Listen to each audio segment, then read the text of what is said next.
Hola, buenas tardes. El día de hoy vamos a ver dentro de la materia de fundamentos de metodología de la investigación un tema muy interesante, que es el conocimiento científico, que recordemos, como lo hemos visto desde la primera clase, debe ser nuestra finalidad. Nuestra finalidad como universitarios es generar un conocimiento científico, es trasladar nuestro conocimiento empírico, un conocimiento que se da por repeticiones, por imitación, trasladarlo hacia el conocimiento científico. ¿Cuál es el objetivo principal de esta sesión?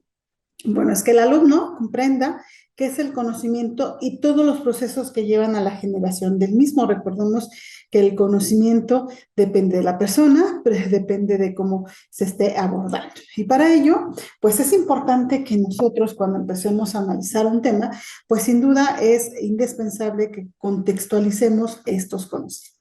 Y una de las partes que nos dicen, perdón, una de las partes es Platón nos dice definir o entender qué es el conocimiento. Y bueno, nos dice que es aquello que es necesariamente verdadero. Cabe mencionar que lo necesariamente verdadero, recordemos que depende de cada persona. ¿Qué tanto necesito ese conocimiento o qué tanto no me interesa? ¿Sí? Porque no podemos tener un conocimiento pleno, un conocimiento de todo, porque no es adecuado. Entonces, alguien más nos dice que es el acto para obtener la verdad acerca de un objeto.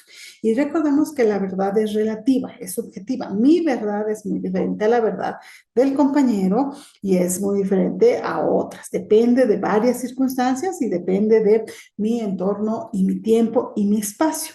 Es por eso que nos plantean tres grandes elementos para hacer el conocimiento, para entender cómo se da el conocimiento. El primero que nos dice que es la percepción sensorial, es decir, aprendemos o conocemos a través de nuestros sentidos. Vemos, oímos, palpamos, probamos y eso nos da cierto parámetro de un saber. Después el entendimiento. En esto es, tratamos de comprender y asimilar qué es, para qué nos sirve, su utilidad, etcétera. Hacemos esta parte, ¿no? Porque lo vamos aplicando y lo vamos usando, ¿no? Y por último, la razón, es decir, asimilamos, comprendemos y entonces establecemos en qué momento me va a ser útil, en qué momento ya no me es útil. Es decir, en este momento, en la razón, empezamos a separar lo que es útil, lo que no es útil, y a veces guardamos conocimientos en nuestro subconsciente. Por ejemplo, ahorita sí les preguntaré a ustedes, si ustedes recuerdan una pregunta que establecimos hace tiempo, es si existe el color blanco, ¿no? Y entonces decimos, no, pues sí, el color blanco sí existe. Hasta cierta edad descubrimos que el blanco, nos decían, es un color. Y luego cuando hicimos un experimento en la secundaria, ¿te recuerdan que giramos varios colores en una paleta de colores primarios? Los giramos, los giramos, los giramos, y llega el momento en que se pone sin color. O sea, a veces decimos, es que el blanco es la ausencia o es la combinación más bien de todos los colores primarios, ¿no? Le damos vuelta, vuelta, vuelta a un reglito y vamos a ver en un momento que se convierte en una combinación de blanco. Entonces, esa es la razón. O sea, entendemos por qué se está dando esta parte. ¿Y cómo es que llegamos a entender este conocimiento? Pues sencillamente porque influyen, o tres parámetros que influyen en el conocimiento, en la generación del conocimiento. Una es la persona, segundo el cerebro y el tercero el contexto. Es decir, la persona, el ser que va a aprender y que va a poner todo su empeño para poder apropiarse del conocimiento. La segunda es el cerebro o el origen de la inteligencia. Y cabe hacer mención que estamos asimilando la inteligencia al proceso de discernir entre lo que está bien, lo que está mal y apropiarnos del conocimiento y ser capaces de asimilar, contextualizar y entonces plasmar lo que hemos aprendido. Y por eso decimos que el origen de la inteligencia se da en el ser humano, como la capacidad de razonar y entender y discernir entre lo que está bien, lo que está mal y lo que me sirve y no me sirve. Y por tercer elemento tenemos el contexto o el entorno. Entendemos que no todos aprendemos de la misma manera, es decir, aprendemos de diferentes, nuestras circunstancias van a influir directamente en cómo aprendemos. Por ejemplo, cuando tuvimos la pandemia, pues de repente se vino este aislamiento y nos dijeron, todas las universidades y todas las escuelas a nivel nacional se van a su casa y van a aprender a través de línea, ¿ok? Y en las ciudades, muy padre, nos fuimos a esta parte de aprender en línea, generamos estrategias y siguieron los conocimientos, pero que nuestro entorno era favorable. Pero entonces nos vamos a ver con aquellas comunidades alejadas de la ciudad, en las sierras de muchos estados, donde ni siquiera a veces luz tenían o tienen. Entonces, ¿cómo van a aprender si nos mandaron a estudiar en línea y si ni siquiera los tenemos? Entonces, el factor que más influye en nuestro aprendizaje es, o en nuestra generación de conocimiento, perdón, es el contexto, porque esto nos va a determinar cómo aprendemos, la facilidad, con qué herramientas, etcétera, ¿no? Y entonces, una de las partes que debemos de conocer es entender cómo es que aprendemos, cuál es el nivel de conocimiento, ¿no? Porque no todos aprendemos de la misma manera y no todos llegamos a un conocimiento pleno. Y esto es porque tenemos tres. Uno es el sensible, el conceptual y el holístico, ¿sí? El sensible es todo aquello que nos permite conocer a través de nuestros sentidos. Vemos, oímos, palpamos, saboreamos, y esto nos permite identificar con todos nuestros sentidos, empezar a conocer algo, ¿no? Eh, Esto es, sabe feo. Ay, me da, cuando lo pruebo, ay, está como, uy, me genera gestos, me genera un sabor desagradable. Eso es el conocimiento. O sea, sé que si la próxima vez que agarre una bolita que es verde, que la partes a la mitad y que te la exprimes y es muy ácido y, ¿no? Te genera, ¿no? Vemos ahorita que si se lo diéramos a un bebé, pues imagínense que le diéramos gotitas de esta cosa que es verde, chiquita y que te da escalofríos y probar. Y entonces empezamos a asimilarle conceptualmente qué es. Alguien le asignó un nombre y entonces se llama limón, ¿no? Y entonces ya entendemos que los limones son agridulces, o sea, ya les ponemos un contexto para definirlo y establecer para qué sirve, cómo se usa, y entonces decimos, mira, esta cosita es agridulce, ¿no? Se llama limón. Y entonces, después unimos nuestras sensaciones con el concepto y llegamos al conocimiento holístico, es decir, entender mi contexto en general. Y entonces decimos, mira, este limón es ácido y te genera ciertas sensaciones desagradables, pero si los combinas con agua y azúcar, pues te da un sabor rico, que es el agua y es una vitamina C, ¿no? Ya contextualizamos esto que aprendimos con nuestros sentimientos o con nuestra sensación, ya lo contextualizamos y llegamos a hacer un conocimiento holístico. Es decir, ya tenemos la plena certeza de qué es, cómo lo definimos y para qué nos sirve. Y una vez que tenemos esto, autores nos dicen, sí, pero hay problemas a la hora de aprender. O sea, la problemática o qué te genera cómo aprendes, ¿no? Entonces nos dicen, los principales problemas de la teoría del conocimiento se establecen.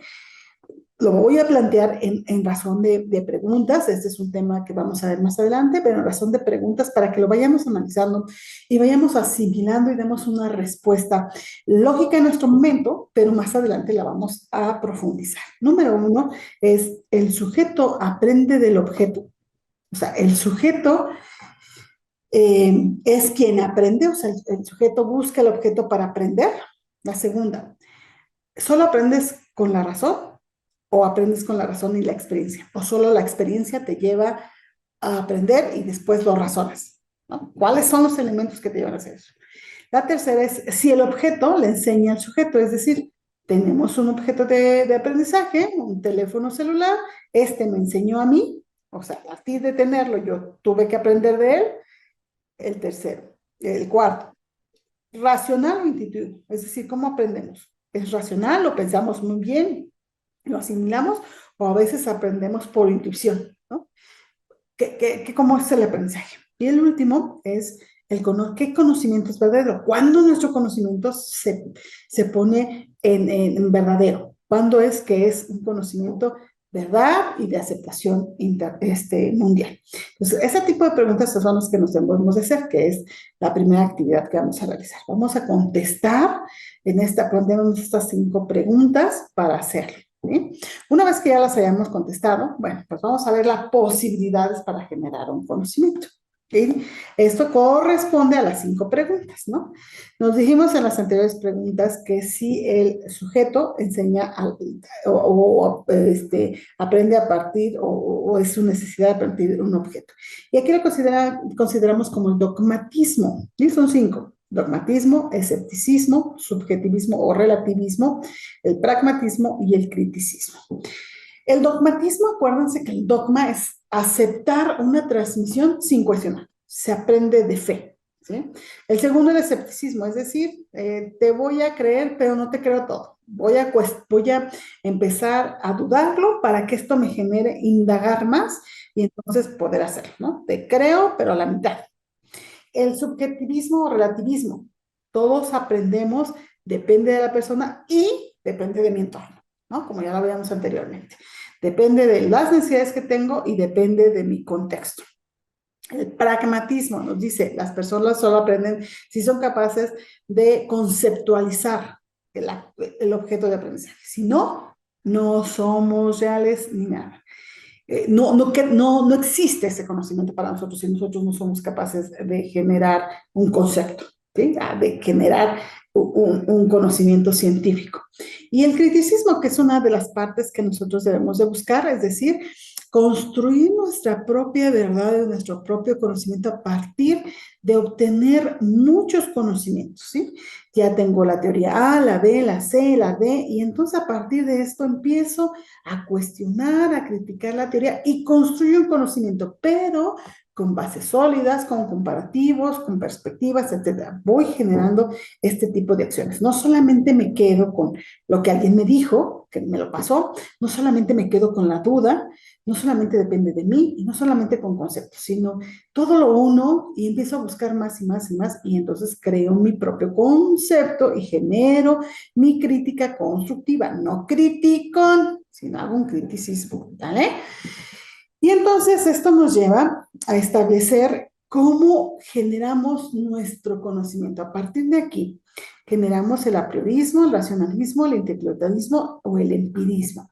Esto es a partir de cómo conocemos. O sea, nuestros conocimientos son a priori, es decir, ya tenemos que tener algo precargado, algo preconocido para generar o buscar conocimiento, o el racionalismo, es decir, solo aprendo a través de la asimilación, solo tengo que razonar el conocimiento, entonces cuando genero conocimiento, si no, no aprendo. El intelectualismo, es decir, solamente el estudiar, solamente el generar conceptos, solamente eso es conocimiento, lo demás lo descarto. Y por último, el empirismo, aprendo haciendo, solamente el aprendizaje o el conocimiento se da a través de hacer. Esas son las preguntas. Nos vamos a quedar hasta aquí con estas preguntas para saber cómo es el origen de nuestro conocimiento, cómo podemos generar un conocimiento. Entonces, esa es la situación. En general, o en resumen, podemos decir que el conocimiento depende de la persona, de su contexto y de su capacidad de asimilar la verdad. Y acuérdense que la verdad es relativa, no es absoluta y depende de nuestro contexto y de lo que pretendamos aprender. Nos vemos en la próxima clase. Mientras tanto, nos quedamos de tarea para saber el origen de nuestro conocimiento, en qué se da. Muchísimas gracias. Buenas tardes. Este video es presentado por el Sistema Ciencia Garza Educativa de la Universidad Autónoma del Estado de Hidalgo.